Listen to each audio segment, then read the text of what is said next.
Next square root of 1,83,184.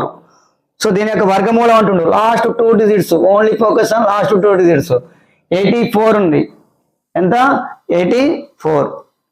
ఇక్కడ చూడండి మనకి లాస్ట్ 2 డిజిట్స్ ఉన్నది, లాస్ట్ 2 డిజిట్స్ ఉన్నది అంటే దాని లాస్ట్ 2 డిజిట్స్ 84 రావడానికి దేన్ని స్క్వేర్ చేస్తే వస్తుంది 22 స్క్వేర్ అంటే 484 కదా. అంటే ఇక్కడ లాస్ట్ 2 డిజిట్స్ దేన్ని స్క్వేర్ చేస్తే వస్తుంది మనకి 22 స్క్వేర్ని చేస్తే వస్తుంది 22 స్క్వేర్. మరి 22 స్క్వేర్ అంటే ఇప్పుడు మనకి ఏ రావాలి 50 + 22 అంటే 72 ఉందా, లేదు. 50 - 22 28 అంటే మేబీ ఇది కావచ్చు, ఇది కావచ్చు.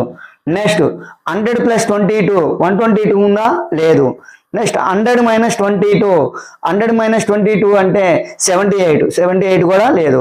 సో ఆన్సర్ ఏంటంటే only third option is the correct answer.